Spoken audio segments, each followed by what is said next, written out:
6 Hope Road. Anyway, 9:21. Good morning. BK Big Fish is back for Lent. Get us some. Buy yourself a lot. It's good. It's great. It's crispy. It's fish. It's Lent. Good morning. Let's head into the KUAM News Zoom room where we have public auditor BJ Cruz, who just released a blistering audit on the Port Authority of Guam and the payments that were made to at least one employee who was rehired. And this audit was pretty juicy, BJ.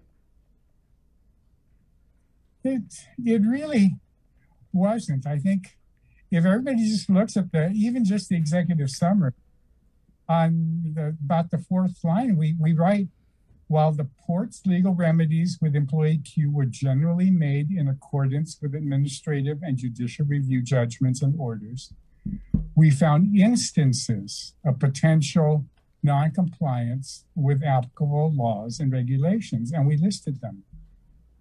And so I don't understand why it was sent to the AG, because we never made any recommendation to the AG for any wrongdoing. All we were pointing out to the port was that, yes, you are an autonomous agency, but there really is no need to act utmost in these settlements. You can go about this in a orderly fashion and have things written down and have a plan of action of where you're going and what's going to happen. If you go to if the audit, starting on page, I think, 24 to 21, we have the chronology of everything that happened during that, from when the employee was reinstated in July of 18 to November of 2020. And all the different things that happened all the way along, and how contracted legal counsel at the beginning had one opinion, and then subsequently the staff attorney came in December of 2019 and said that he found cases that said that the employee should also be reinstated with increments. Right. One of the things that my auditors had problems with, and we have problems with, is that in determining what the increment payment ought to be, the port decided to go with the highest, which was 5%. They justified that because they claimed that the 3 last years of the employee's employment there, he had outstanding reviews. We went and we looked at the performance evaluations, and we found that, yes, in 2010, the employee had an outstanding evaluation, and the general manager signed it, certifying it. And that's pursuant to the personnel rules and regulations of the agency. However, in 2011, the performance evaluation was conducted by the supervisor. Again, the supervisor recommended outstanding, but the general manager did not sign off on it. That general manager left. Then in 2012, there was a new general manager, and that general manager also received an outstanding evaluation that year. But by the time that general manager left the port because of her termination with the Port 7, she hadn't signed the evaluation. Late in 2020, the port provided us with documents that showed that the deputy GM of the last administration approved those personnel actions. When we asked the GM, she was unaware of the deputy having signed that. And the response was, I would not have signed it. Why would I give outstanding to someone who I was terminating because of complicity with some issues at the port. But that was found in the files, and that was made the basis of which the 3 previous years were marked as outstanding. Right. And then BJ, so basically, I mean, just to break this down in the super layman's terms, there were 5 outstanding evaluations given, and only 2 of them passed muster. Is that what you're saying? Only 1 passed. Only muster. 1. And then, so how much money was like? I think I read it was $90-some thousand at the other 4. Yeah. And if you take the time to read the report, as you did, you'll find that my auditors have prepared a chart where they showed if the employee had received the 2% increment that we thought it should receive, the employee should receive, how much that would have meant, the increment that the employee would have received, as opposed to the 5% that was granted by the port. And we went through all 5 years with that, and we calculated that the difference between 2% and 5% were compounded over those several years, came to $96,000 in difference. Right. So it's not just chump change. That's $100,000. No.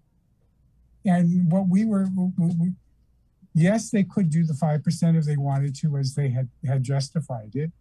But our position was, as stewards of the public money, and just because you're autonomous, that doesn't mean that that's not public money that you're working with. Those are tariffs that you impose on shipments that come in, and those tariffs are added on to the cost of the goods. Consequently, your can of Spam is increased for every dollar that they need down there for their operations. And this $96,000 for this one employee, we don't know we haven't done the study on the remaining employees. If each of them is overpaid by $96,000 or $100,000 total, and there's 9 of them, I mean that's up to almost $1 million. Yeah. I mean, so we just were recommending, please look at how you do this. And we had question of how could a successor port general manager approve a performance evaluation of an employee who that new GM had not worked with during that year. Yeah, interesting. I mean, it's like having, your boss 5 years down the line sign that you did wonderful in 2014. Yeah, I mean, I'll take it, but I mean, not with public money. It's a little different. I just want to go over some of the juice in here, BJ. Specifically, the audit found that the port adhered to certain terms and conditions of employee Q, and just in doing the math, we were able to deduce that employee Q was the comptroller, Jojo Guevara. Anyway, so they put the port adhered to certain terms and conditions of employee Qs that were not required by the Civil Service Commission or the court's judgments, such as the highest number of incremental substeps were granted based partly on 2 prior years' outstanding performance evals, which is what we just discussed. A 6% interest charge was paid to employee Q without any court order requirement, negotiated terms, and proper calculation. Successor management approved salary increments that their predecessors did not approve of themselves. Legal remedies were executed without seeking the board of directors' board ratification by resolution and without a formal agreement and liability release until after the final payment in May of 2020. And different legal opinions resulted in delay and certain unorganized remedial actions. So while you kind of characterized it at the beginning of the interview as there were some, technical issues, to me it looks like, I mean, you throw enough mud on the wall, pretty soon it's a dirty house. And that's what it kind of looks like with these different findings. Yes, I mean, and all we were doing as auditors is recommending a better way of doing things. Yes, by statute, judgments can have up to, as the law says, up to 6% interest. The port can and should have negotiated that. There's no requirement that it has to be 6%. I mean, even with rev and tax, when your tax payments are late, or if they're paid, when they don't pay you in time, the interest that they pay you for the money that they owe you, it's not always 6%. There have been years where it was as low as 3% or 2%. And so it just depends on what the year is, especially now with, if you had any money and try to put it in a savings account, your interest is less than 1%. But the employee, in this case, the highest 6% was granted. And so we recommended maybe you should have negotiated it. And we even pointed out the Office of Personnel Management in the federal government, when paying back wages to employees, at one point was only paying 3%. Then by law, it increased to 4%, then it increased to 5%.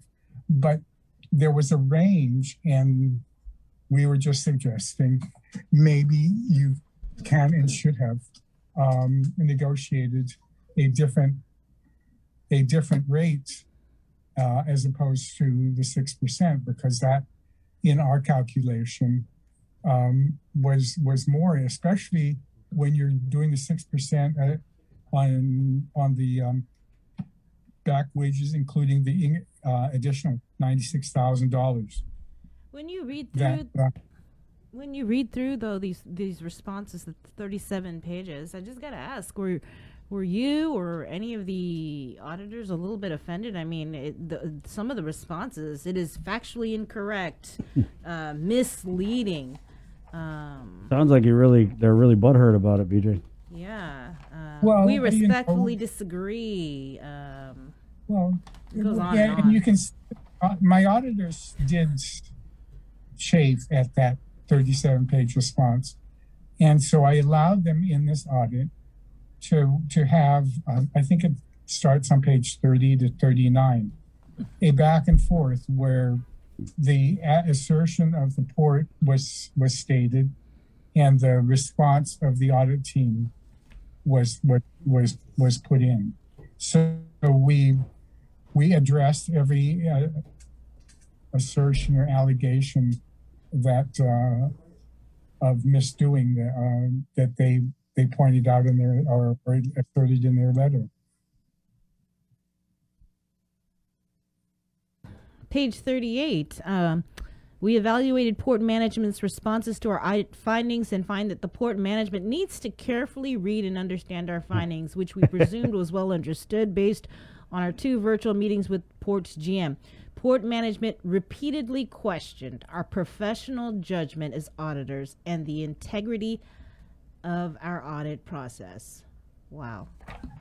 The auditee is free to agree or disagree. Go ahead, BJ. Page, they wanted to have removed from the draft and the final report any discussion about the mitigation. And my auditors responded, no, we want to point this out because the GM believed that there was no need for mitigation. He believes and guys, just so you know, the mitigation, basically what that means, BJ, is if like I got fired from the port and then it took me 7 years to get my job back, but in that time I worked somewhere for a couple years earning an income, the mitigation would be you would minus that income that I earned from my back wages, correct? Yeah, correct. Okay. And thankfully, the employee himself felt that he should provide mitigation, and he was the one that recommended that be deducted. If he had not, the port would have gladly not mitigated the salary and paid the full amount, nearly $500,000 of back pay. But thankfully, the employee was honest enough to say, no, I do believe that I earned a couple of $100,000 over this period, and it should be 209,000. deducted. Yeah. Well, at least somebody was honest. Yeah. BJ, so with this audit finding, how much was this employee overpaid according to your office's audit? And what remedy is there for the people of Guam? Does this employee have to pay back this overpayment, or No, we're not recommending that the port pay it back. Why That not? the employee pay it back, because the employee received it from the port, who believed that what they were doing was correct, and they were doing it pursuant to, they claimed, to legal counsel's advice. And all we were saying that we believe that if they had used the 2% instead of the 5%, that the port would have saved 96,000. And we believe that in our calculation of the 95,000 that they paid in interest, that our calculation was only that interest would have been 77,000. So that $18,000 difference in interest calculation plus the 96 adds up to the 114 that we believe the employee was overpaid. But he wasn't wrongfully overpaid, and so shouldn't be required to repay. We're just pointing out to the port that they could have saved 114,000 had they done it differently, had they negotiated it, had they realized that the interest should have been negotiated, and also the back pay and the increments should have been at the minimum increment per annum as opposed to the maximum. So basically, you're saying that he got the most sweetheart of the sweetheart deals. So if it's a scale, BJ, from like baseline, we're going to give you your back wages, no increments. You know, we're not going to do anybody any favors more than we have to. And then the other side of that scale is we're going to try and throw you $100,000. We're going to, you know, we don't want to mitigate your wages. We just throw you all this money. Yeah. Gotcha. I mean, if the employee hadn't said anything about mitigation, they would have just paid the full amount. And also, we recommended that they go back to the port. It was in June of 19 that the port was asked for a $600,000 authorization. But throughout the rest of 2019 and 2020, when all of these payments went out, nobody went back to the board to present to the board, these are the payments that we made, and this is the reason that we paid it. Yes, it's under the 600,000, thankfully. But still, the board should have been apprised of what all the payments were comprised of. They shouldn't have to find it out on an audit that this office publishes. It should have been something that had been presented and that they had ratified that this was proper expenditure of their $600,000 that they had authorized. And there was a question about that. The other thing that I want to point out is that the port had real problems with our making mention of the fact that the port pay plan not only includes a different kind, the salary increments, but we wanted the legislature to understand, yes, there are maybe 3,000 employees in the autonomous agencies that have the SERL study with them, and but there are 10,000 other Guam employees out there who don't have the same ability to be able to increase their salary. In Guam, when an employee reaches step 7, he doesn't get an annual increment or re-evaluation. It becomes every 18 months.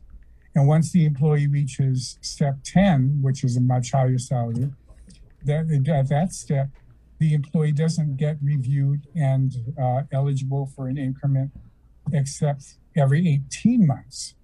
And if you pass step 10, the employee doesn't get an increment evaluation until after a 24-month difference. Right. And so consequently, the salaries of the autonomous agencies are increasing annually, and some of the really high salaries are increasing at 6%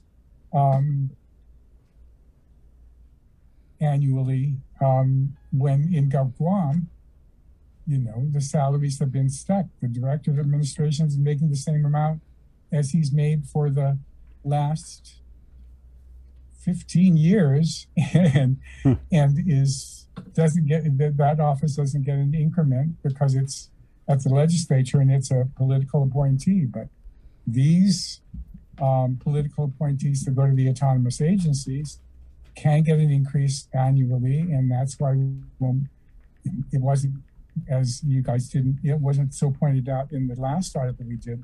That's how, when we studied the port's general manager's salary, it increased from 110 to 160 in 6 years. BJ, I wanted to ask, with this settlement, right? I remember something when John Fernandez had his settlement, it had to be approved by the legislature.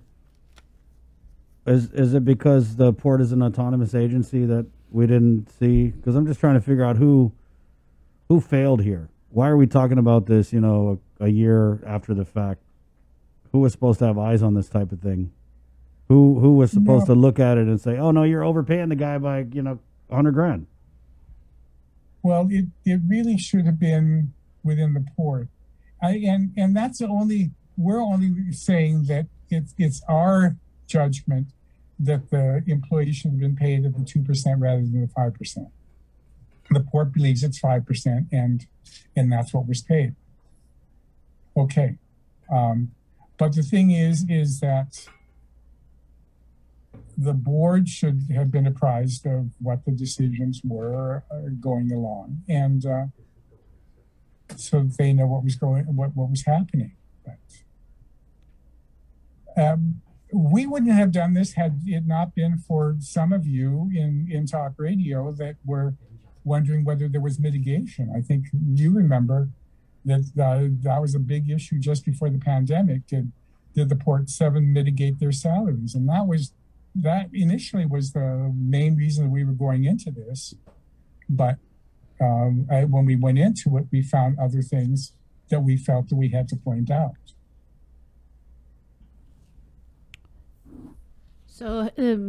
So since you guys are just pointing things out in this audit, you're not asking for anyone to pay back any sort of money. So when you saw the press release from the port, were you like, what? Why are they bothering writing this? Well, they didn't write to us. They wrote to the AG. No, when you saw the press release, though. Right. Yeah, and I think that people had taken the time to read. As I pointed out to you, in the very first page, in the very first paragraph, in line 4, we say that they generally followed statute and court orders and regulations, but we found some things that we wanted to point out that maybe it could have been a better practice. And we wanted to point that out because as auditors, we feel it's our responsibility to help the agencies understand that they are stewards of the public trust of money, and that wherever they can save money by doing things in a different way, we think we should point it out. That doesn't necessarily mean that we think that the employee has to repay it. That when we in our other audits, if we believed that it was wrong, that the employee had done something wrong to receive it, then we made recommendations for repayment, or recommended to the AG that they do something about trying to see whether or not repayment was due. But in this one, we made no such recommendation because we understood that it was that the port believed that they could do the 5-step because successive general managers were signing 5-year-old performance audits or 7-year-old performance audits from previous administration.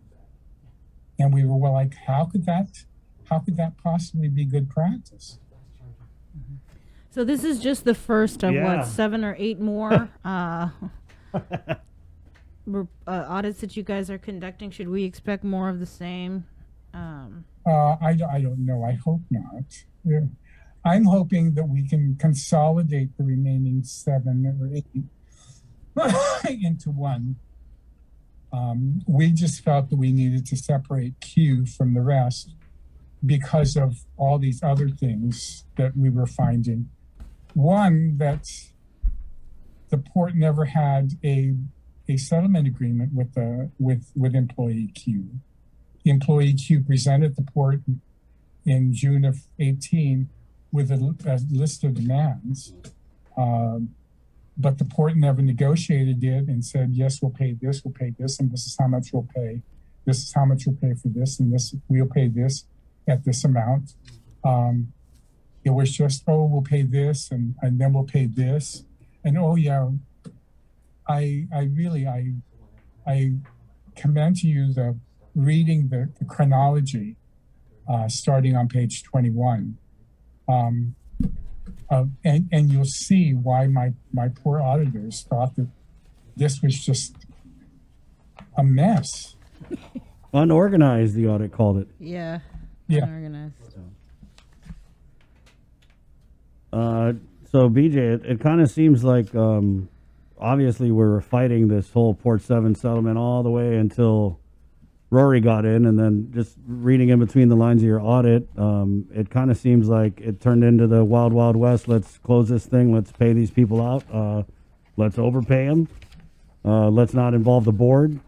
So you're confident that in your audit findings and the conclusions that it makes that there's no type of wrongdoing that merits any type of repayment or anything? Because it, like I said, the audit, it throws a lot of mud on the wall. But you're saying that, oh, basically it was borderline legal. No, it's not mud on the wall, Chris. We're just, as auditors, pointing out how you could do better. Our performance audits are supposed to be things where we go in and we say, yes, you've been doing this thing properly, but you could do this better if you did this. For 37 pages. Yes. Some may argue, though, that if they hadn't been wrongfully terminated in the first place, we wouldn't be in the position that we are now. Yeah. Yeah, but I mean, some might also argue, that being said, doesn't mean we got to throw on an extra $100,000 just for kicks. Right? You know, that's... But let's go with it, BJ. Is not that there be any repayment. We're just recommending that the port establish practices that when someone's reinstated, rather than going back and going to the last 3 evaluations, that there be a standard where it's either at the minimum 2% or 1% increments, and but it doesn't necessarily have to be the 5 or 6% had the employee gotten excellent ratings the previous years. Is that standard, BJ? When you have an employee who's terminated, then they get their job back, then they get the back wages. Does it always include outstanding evaluations or any type of evaluation and increment? Well, in the opinion of the legal counsel, he had found cases elsewhere. It hadn't been done here. That's why contracted legal counsel initially, when employee Q was reinstated, just reinstated the employee and paid back wages at the salary that the employee was terminated at. Right.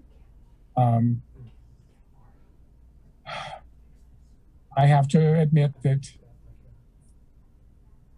previous terminations on island haven't taken 7 years to resolve.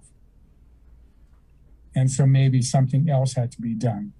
And thankfully, they did some legal research and pointed out that in other states that it included the increments that the employee should have received. But it's never been done on Guam. Differing legal opinions. Right. And so there should have been some standard or a court order that said that had to be repaid. Right. Yeah. Interesting. Which attorney is it? Is this the previous? Is this Mike Phillips, or I can't remember who was the port? So I think the contracted legal counsel would be Mike Phillips, and you're saying that he was like, let's pay this guy back just the wages, no sugar on top, no cherry, no whipped cream. But then the port hired a in-house counsel, right? In-house and they basically rubber stamped everything they wanted to do, pretty much. And then they changed it all. Right. So nowhere in the territory of Guam has an employee ever been awarded back wages with increments. It's only happened off this island. Correct or not correct? I don't know, but we were recommending that if they were going to be brought back on, because it's an assumption. It seems like a lot of assumption. Yeah. Like you're assuming that increments and unsigned increments is it? Yeah. And those are the problems that Congress had when they were reviewing. Making my head itchy over here. So it's absolutely unheard of that an employee loses their job, gets hired back, and then not only do we got to pay back their back wages, we got to pretend that they would have been outstanding for every year that they were out of work, and then pay them another, 5% or something, equaling a grand total of $90-some thousand outside of what they would have got had they received like the baseline evaluation. Right. Yeah. So it's unprecedented, in other words. We weren't able to find it, and the legal counsel found it in other jurisdictions, not on Guam. It wasn't. They didn't cite any Guam. Where did they have to go find that at? Was it like a third-page Google, or? I don't know, because the legal opinion. It was the last page. They're like Timbuktu. Oh, there's president. Yep, we got it in Timbuktu. They reinstated a guy and they gave him a. They consider that. Not like. It's just a bit of a stretch. Yeah. And you're not saying, just to clarify, BJ, because you said that you wanted to say that it also never took anyone 7 years to get their job back. But that being said, that doesn't mean that you're not justifying it, right? And saying that, oh, it took them 7 years, so, give them everything they can get. However, there is no written letter denying employee Q his increment. Therefore, employee Q's increment for 2012 has been effectuated. For the first time in the history of Guam. Well, at least we're making history. And we found interesting was the fact that deputy GM signed off on it in 2013 and just kept it in the file without telling the GM. And port management now says, well, the GM could have rescinded it. And the GM claims she was not aware that the deputy had signed it. And so I don't know what's going on down there, but it's... Unorganized? Is it unorganized, BJ? Be careful what you say. I don't want to get attacked for this. No. It's in the chronology. Yeah, that's unorganized. They said it. Page 20, chronology. What do they say about unorganized? Did they agree or disagree with that? It's, if you want to... disagree with. Yeah, what is it? What page is that, Bree? Which one? My God, it's page 30 all the way to page 39. I want to say our viewers, our listeners are the reading type. So, Jay, if we could put that in the comments, the link, and then guys, go read it. It's just really, I mean, for the port, and hey, it's a free country. They can respond to whatever they want. But to take the time and the energy to sit there and nitpick every single thing that for 37 pages. It's 37 pages of disagreeing with the public auditor. Who does that? Has anyone ever done that, BJ? No. No. Okay. So no one has ever disagreed 37 pages worth. Well, no, they may disagree, Right. But not to the not tune of to- 37 pages. And so that's why my auditors felt compelled to respond to the assertions. And so they addressed them individually. So just for the record, do you stand by your auditors? Because it sounds like the port thinks you guys don't know what you're doing. I stand by my auditors, and I'm very proud of them. They're underpaid, but I'm very proud of them. Right on. Well, maybe they need to get an increment for outstanding for dealing with this 37 pages and having to respond to all this stuff. Maybe give them a day off. See, at this point, there's really nothing we can do but laugh about this because it's not like the AG is going to do anything. He probably already got his opinion written. They probably wrote it for him. What do you make of that, though, BJ? Like, what is the AG going to do to you?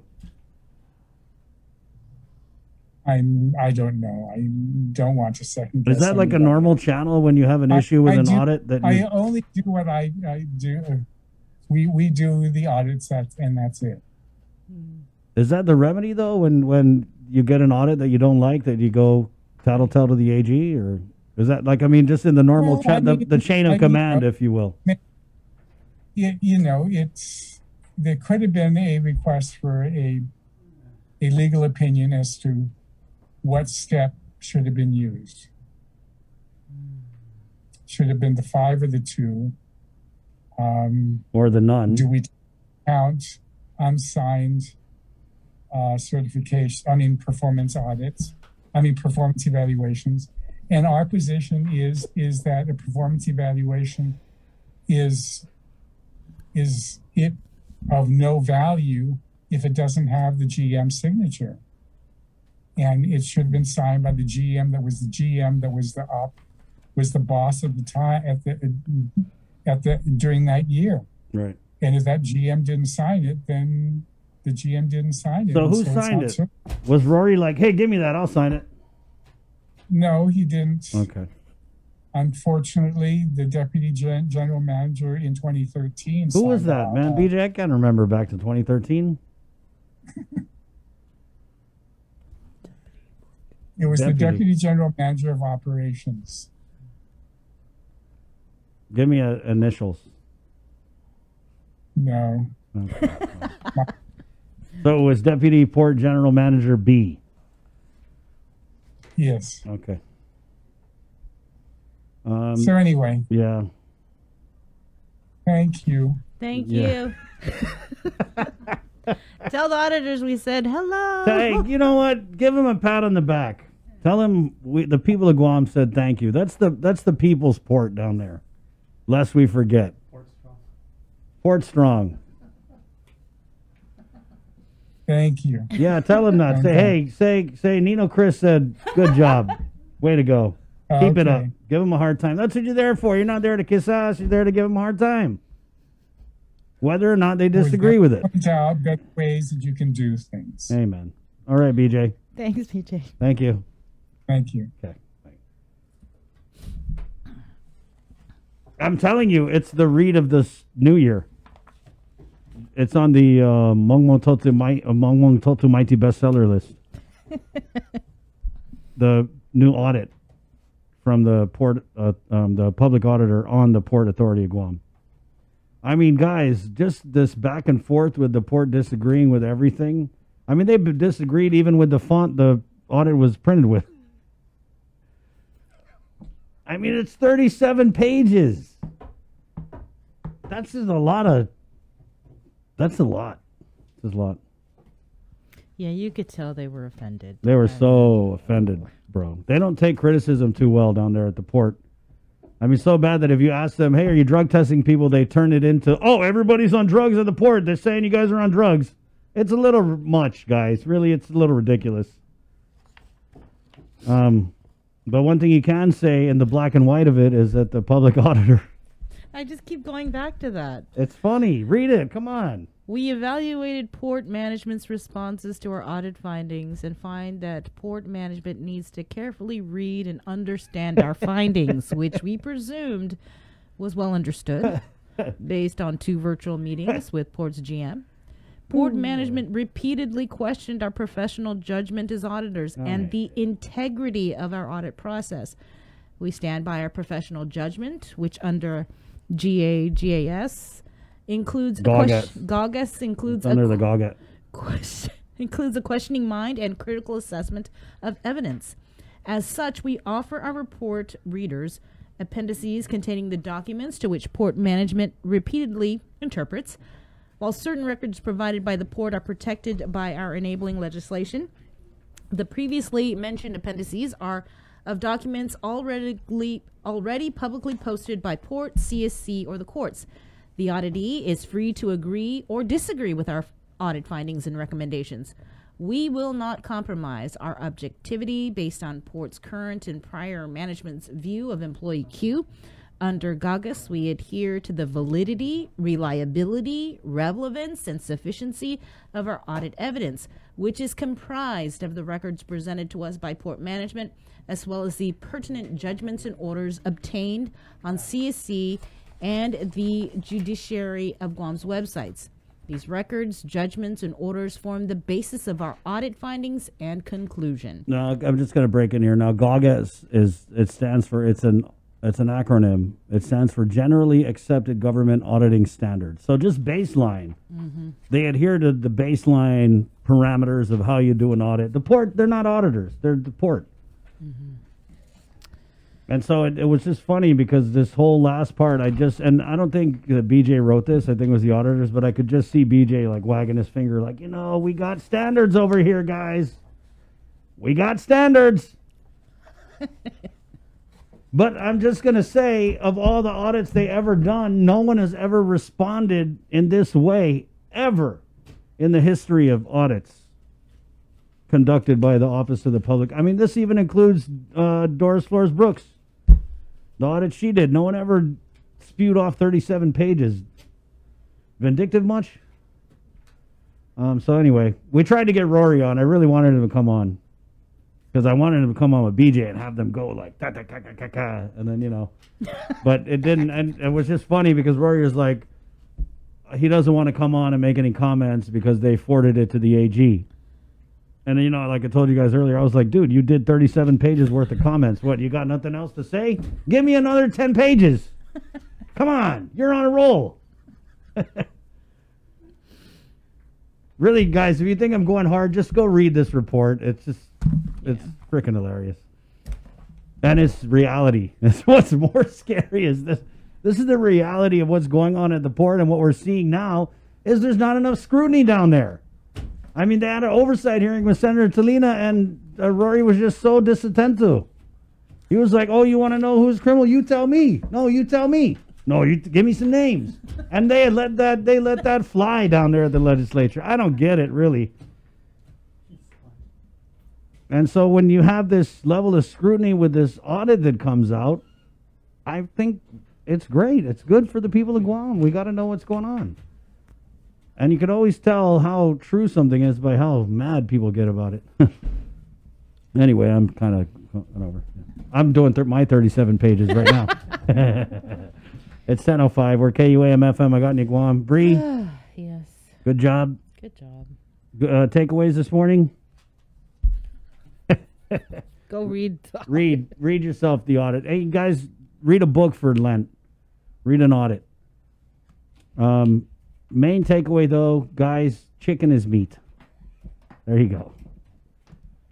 All right, let it be known. Liturgical law, as cited and quoted by Father Paul Guffigan.